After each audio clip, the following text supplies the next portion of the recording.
Hello students, आज का topic है वैद्युत द्विध्रुव के कारण अक्षीय स्थिति में वैद्युत क्षेत्र की तीव्रता। यानी कि जो एक वैद्युत द्विध्रुव होता है, इलेक्ट्रिक डाइपोल मूवमेंट जो होता है, उसके कारण अगर हम उसकी अक्ष पर किसी बिंदु पर वैद्युत क्षेत्र की तीव्रता निकालें तो वो कितनी होती है। तो वैद्युत द्विध्रुव क्या है? तो वैद्युत द्विध्रुव वह निकाय होता है जिसमें दो बराबर यानी कि दो बराबर और विपरीत प्रकार के आवेश होते हैं, -q और +q।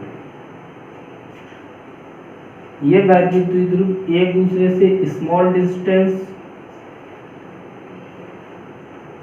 2l पर स्थित होते हैं।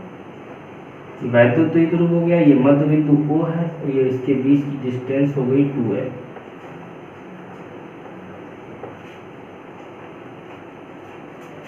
अब हमें ये देखना है इस वैद्युत द्विध्रुव के कारण अगर इसकी अक्ष पर वैद्युत क्षेत्र की तीव्रता निकाली जाए तो कितनी होगी। अगर हम कहते हैं ये वैद्युत द्विध्रुव है, -q +q मध्य बिंदु O। अगर हम इस वैद्युत द्विध्रुव की अक्ष पर इस तरीके से यहाँ पर चलें या इधर चलें तो ये पोजीशन हमारी अक्षीय स्थिति कहलाती है।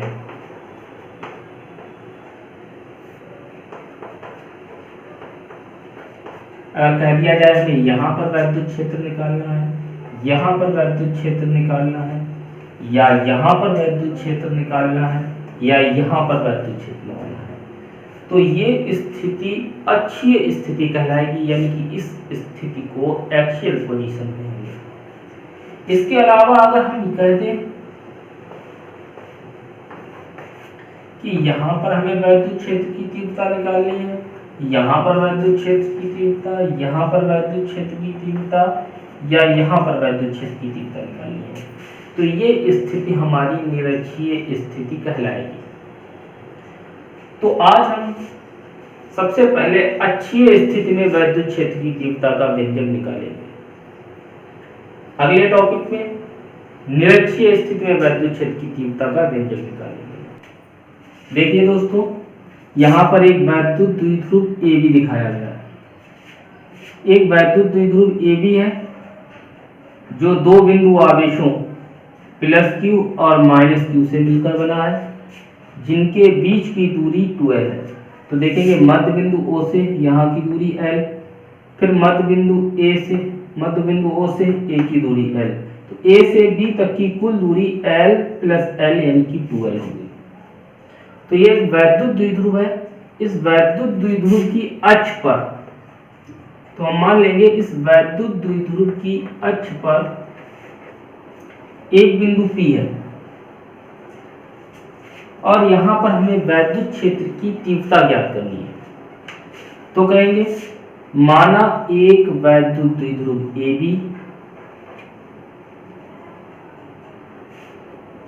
एक ऐसे माध्यम में स्थित है जिसका परावैद्युतांक K है। वैद्युत द्विध्रुव के मध्य बिंदु O से स्मॉल r दूरी पर एक बिंदु P है जिस पर हमें वैद्युत क्षेत्र की तीव्रता ज्ञात करनी है। तो देखिए दोस्तों, ये एक वैद्युत द्विध्रुव हो गया। वैद्युत द्विध्रुव का जो मध्य बिंदु है, मिड पॉइंट है O, वहां से हमने स्मॉल r डिस्टेंस पर एक पॉइंट P कंसीडर कर लिया। इस पॉइंट P पर हमें वैद्युत क्षेत्र की तीव्रता निकालनी है कि इस वैद्युत द्विध्रुव के कारण बिंदु P पर वैद्युत क्षेत्र कितना बनेगा। अब वैद्युत द्विध्रुव दो आवेशों से मिलकर बना होता है, तो +q आवेश के कारण भी बिंदु P पर वैद्युत क्षेत्र बनेगा और -q आवेश के कारण भी बिंदु P पर वैद्युत क्षेत्र बनेगा। तो हमें यहाँ पर बिंदु P पर ये कैलकुलेशन करनी है कि बिंदु P पर कुल कितना वैद्युत क्षेत्र बनेगा। तो मध्य बिंदु O से जब हमने P की दूरी r ली, अगर हम ये दूरी A से लें तो देखिए दोस्तों, यहाँ से O से P की दूरी r है और ए से ओ की दूरी एल है। जब हम ए से पी की दूरी लेंगे तो ये एल डिस्टेंस आर में से कम हो जाएगी, तो ये डिस्टेंस हमारी यहाँ पर आर माइनस एल बचेगी।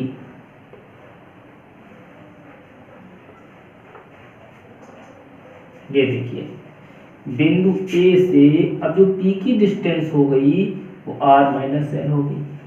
अगर हम कहें बिंदु बी से पी की दूरी कितनी होगी, तो देखिए P से O की दूरी है R और O से B की दूरी है L, तो यानी कि R में ये L दूरी और जोड़ देंगे तो हमारी दूरी हो जाएगी R plus L, R plus L हो जाएगी। तो देखिए हमारी ये डिस्टेंस आ गई। अब देखिए वैद्युत क्षेत्र यानी कि इलेक्ट्रिक फील्ड एक वेक्टर क्वांटिटी है। अब वेक्टर है तो उसमें डायरेक्शन भी होगी। सभी को मालूम है प्लस क्यू आवेश से जो वैद्युत बल रेखाएं होती हैं, इलेक्ट्रिक फोर्स लाइंस होती हैं, वो बाहर की तरफ जाती हैं। तो इस प्लस क्यू चार्ज की वजह से बिंदु P पर एक इलेक्ट्रिक फोर्स लाइंस बाहर को जाएगी जो इलेक्ट्रिक फील्ड को रिप्रेजेंट करेगी। तो यहाँ पर ये इलेक्ट्रिक फील्ड E बन गया और ये किसके कारण दोस्तों बना है, ये प्लस क्यू आवेश के कारण बना है। प्लस क्यू आवेश कहाँ पर स्थित है, ए पर स्थित है, तो यहाँ पर हम लोग E A कर देंगे। यानी कि बिंदु P पर जो वैद्युत क्षेत्र बन रहा है वो E A बन रहा है प्लस क्यू चार्ज के कारण। अगली चीज देखते हैं दोस्तों, यहाँ पर एक माइनस क्यू आवेश है, तो आप लोगों को हमने बताया है माइनस क्यू आवेश में वैद्युत बल रेखाएं यानी कि इलेक्ट्रिक फोर्स लाइंस इनसाइड यानी अंदर की डायरेक्शन में होती हैं। तो यहाँ पर ये इलेक्ट्रिक फील्ड लाइंस अंदर की तरफ हो जाएगी। अब देखिए ये भी इलेक्ट्रिक फील्ड को प्रदर्शित कर रहा है, रिप्रेजेंट कर रहा है। इलेक्ट्रिक फील्ड अब ये किधर की ओर है, अंदर की ओर है। किस बिंदु के कारण है, बी के कारण है, तो यहाँ पर दोस्तों EB रख देंगे। तो इस तरीके से हमारा ये डायग्राम कंप्लीट हुआ। फिर से एक बार देख लेते हैं। एक वैद्युत द्विध्रुव है AB जो दो बिंदु आवेशों प्लस Q और माइनस Q से मिलकर बना है, जिनके बीच की दूरी 2L है। वैद्युत द्विध्रुव के मध्य बिंदु O से स्मॉल r दूरी पर एक पॉइंट B कंसीडर किया हुआ है। यहीं पे हमें वैद्युत क्षेत्र की तीव्रता ज्ञात करनी है। तो इतनी लैंग्वेज भी हम आसानी से लिख सकते हैं और ये लिखना भी है। और दोस्तों बता दें ये बोर्ड एग्जाम के लिए बहुत ज़्यादा इंपॉर्टेंट क्वेश्चन है, ये लगभग हर साल आता है। आप लोग इसे बड़ा अच्छे से तैयार कीजिए।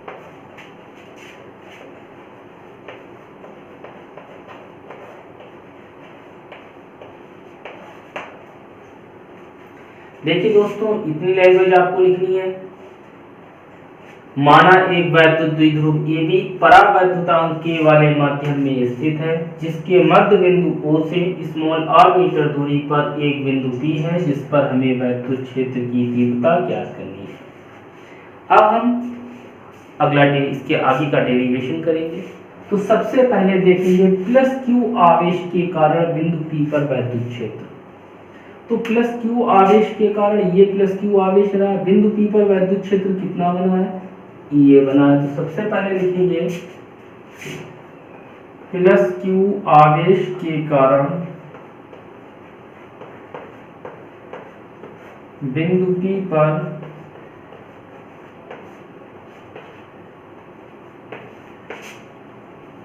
वैद्युत क्षेत्र।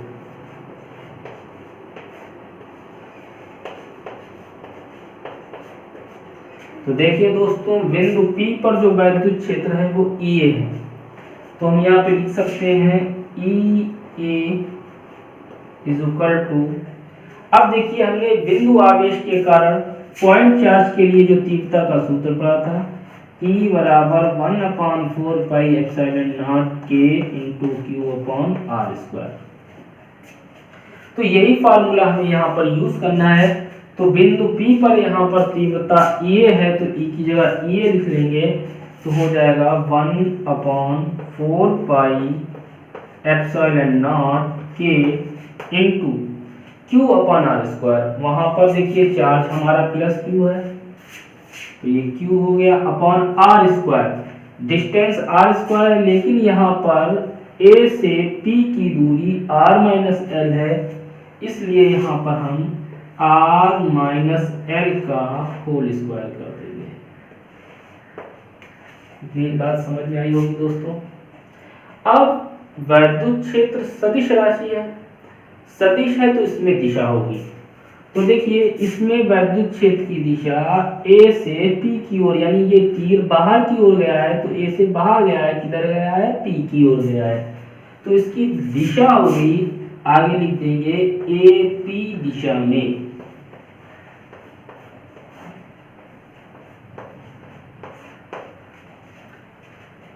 अब दोस्तों ये प्लस क्यू आवेश के कारण बिंदु पी पर वैद्युत क्षेत्र की तीव्रता आई।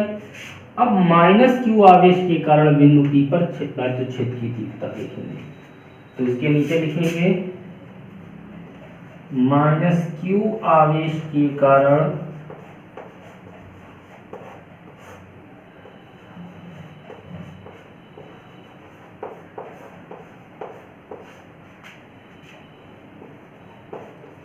बिंदु पी पर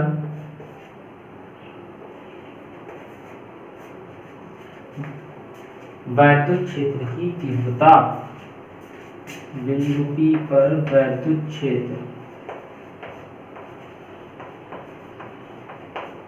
तो देखिए दोस्तों माइनस क्यू आवेश के कारण बिंदु पी पर वैद्युत क्षेत्र ईवी है, और यहां से पी की डिस्टेंस भी r प्लस एल है, तो ये हो जाएगा E B is equal to 1/4 pi epsilon naught के into Q upon R plus L का होल स्क्वायर। अब दोस्तों इसकी डायरेक्शन देखेंगे, इसकी डायरेक्शन पी से देखिए अंदर की तरफ आई है, किधर आई है, बी की तरफ आई है, तो यहाँ पर डायरेक्शन हो जाएगी पीवी दिशा में, पीवी दिशा में।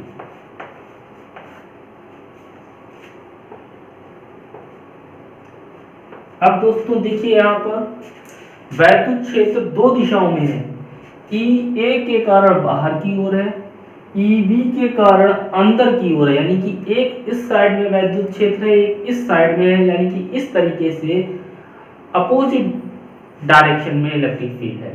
तो हमें पॉइंट पी पर रिजल्टेंट इलेक्ट्रिक फील्ड निकालना होगा, तो हम यहाँ पर लिख सकते हैं अतः बिंदु पी पर परिणामी वैद्युत क्षेत्र, अतः बिंदु पी पर परिणामी वैद्युत क्षेत्र।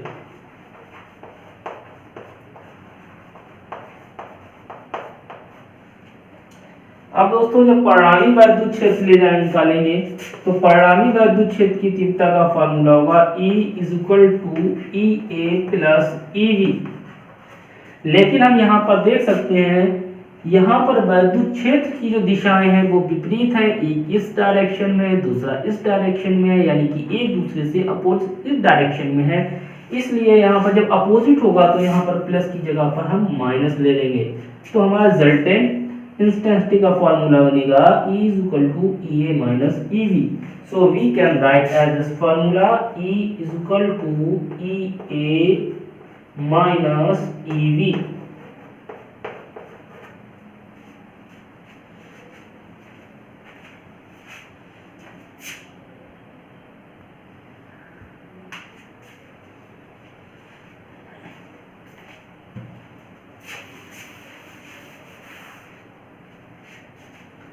आगे देखते हैं दोस्तों, अब यहाँ पर हम वैल्यू पुट कर देंगे।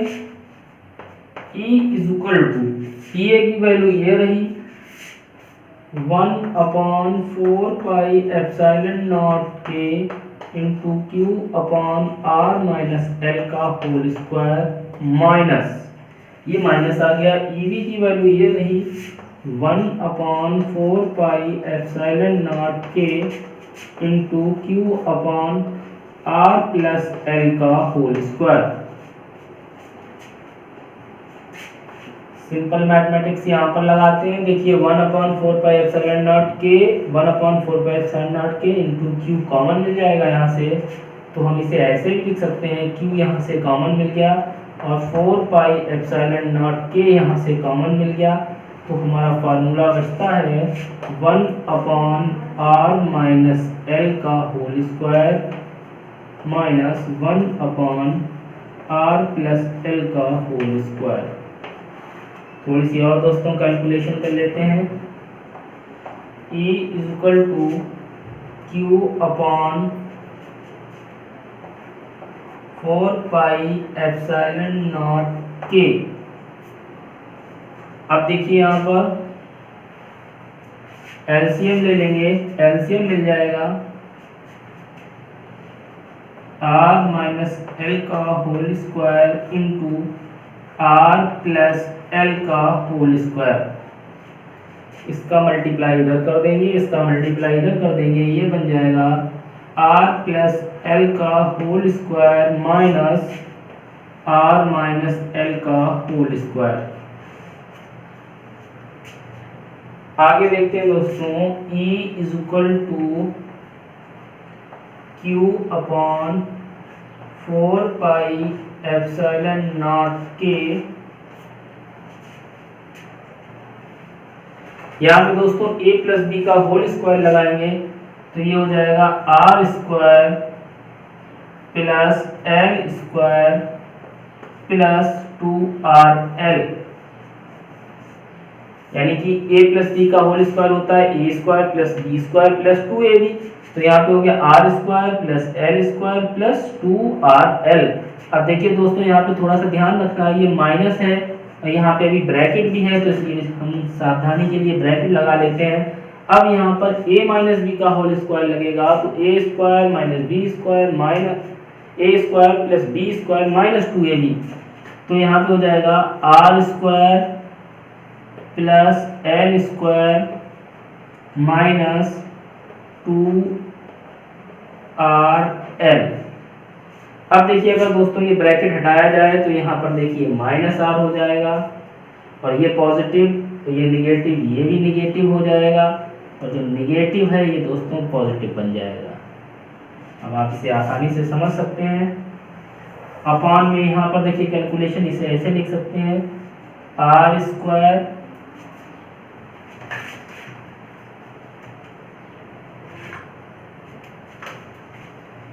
इसे ऐसे लिख सकते हैं R square minus L square का होल स्क्वायर। दोस्तों यहाँ देख सकते हैं ये R स्क्वायर प्लस का है, यहाँ पर R स्क्वायर माइनस का, ये कैंसिल हो जाएगा। यहाँ पे L स्क्वायर प्लस का है, ये L स्क्वायर माइनस का, ये कैंसिल हो जाएगा। तो यहाँ पर देखिए प्लस का 2RL, ये प्लस का 2RL, तो ये बन जाएगा 4RL। तो इस फार्मूले को ऐसे लिख सकते हैं, E equal to Q/4πε0 into 2RL, 2RL हो गया ये 4RL upon R square minus L square.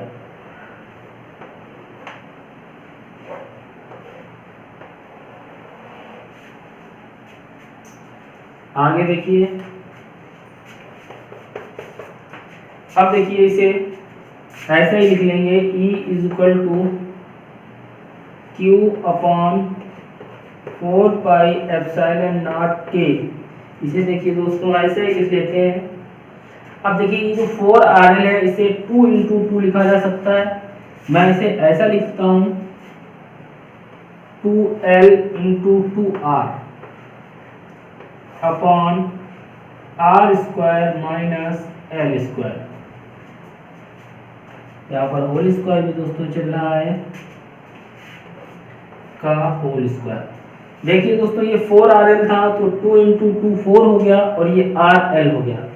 ये हमने इससे यहाँ पर ऐसा किस लिए किया क्योंकि हमने कल पढ़ा है किसी एक आवेश का परिमाण व उनके बीच की दूरी के गुणनफल को वैद्युत द्विध्रुव आघूर्ण कहते हैं।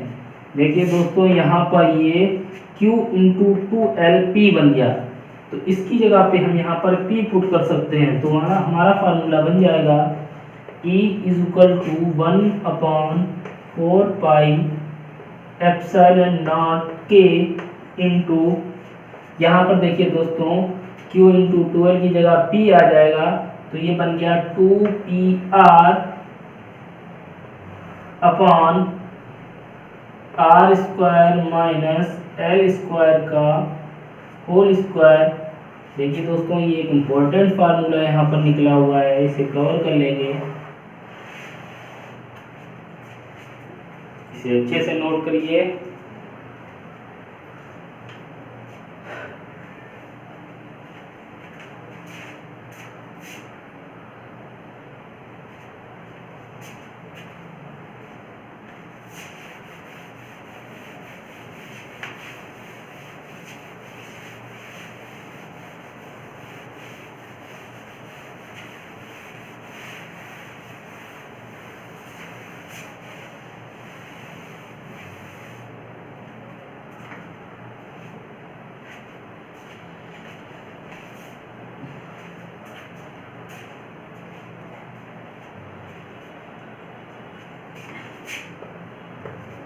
अब देखते हैं आगे दोस्तों। अब यहां पर एक कंडीशन लगाते हैं, यदि R is greater than L हो तो L स्क्वायर को छोड़ने पर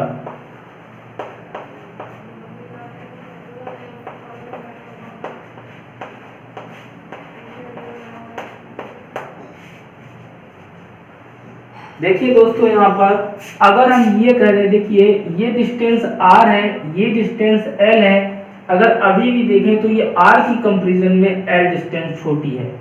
अगर हम R डिस्टेंस यानी बिंदु P पर ना लेकर बहुत ज्यादा दूर लें, अगर ज्यादा दूर लेंगे तो ये R डिस्टेंस और बड़ी हो जाएगी, L डिस्टेंस छोटी हो जाएगी। R की कंपैरिजन में L डिस्टेंस बहुत छोटी हो जाएगी, और जब हम किसी छोटी नंबर का स्क्वायर करते हैं तो वो और छोटा हो जाता है, फिर इसका होल स्क्वायर करेंगे तो और छोटा हो जाएगा, इसलिए यहाँ पर L स्क्वायर को छोड़ देंगे। एक्चुअली L ऑलरेडी बहुत छोटी डिस्टेंस है, फिर इसका स्क्वायर किया जाएगा तो और छोटा हो जाएगा, फिर और स्क्वायर एक बार होल स्क्वायर किया जाएगा तो ये और छोटा हो जाएगा, इसलिए यहाँ पर हम L स्क्वायर को छोड़ देंगे। तो हमारा इक्वेशन बन जाएगा E is equal to 1/4 pi epsilon naught K into 2PR upon, दोस्तों जब इसे छोड़ेंगे यहाँ पर तो ये L स्क्वायर और का होल स्क्वायर 2 2 जा 4, यहाँ L की पावर L स्क्वायर सॉरी, यहाँ पर जब L स्क्वायर को छोड़ेंगे तो यहाँ पर R स्क्वायर बचेगा, 2 का यहाँ मल्टीप्लाई होगा, 2 2 जा 4, तो यहाँ पे बन जाएगा R की पावर 4। अब इस R से यहाँ पर एक पावर कैंसिल हो जाएगी, तो यहाँ पर पावर बचेगी 3, फार्मूला बचेगा E is equal to 1/4 pi epsilon naught K into 2P upon R3। दोस्तों अच्छी स्थिति में वैद्युत क्षेत्र की तीव्रता का यही फार्मूला होता है, और तीव्रता का मात्रक होता है न्यूटन पर कूलम।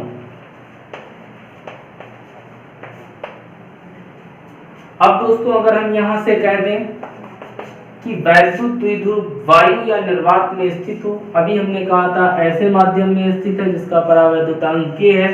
अब हम कहते हैं वैद्युत द्विध्रुव वायु या निर्वात में स्थित है, तो वायु या निर्वात के लिए K बराबर 1 रख देते हैं। तो यहाँ पर आगे लिखेंगे वायु या निर्वात के लिए, वायु या निर्वात के लिए K इज इक्वल टू 1 रखने पर, तो वायु या निर्वात के लिए K का मान 1 होता है। जब हम यहाँ पर K की जगह पर 1 रख देंगे तो हमारा फार्मूला बन जाएगा E is equal to 1/4πε0 into 2p upon r cube newton per coulomb.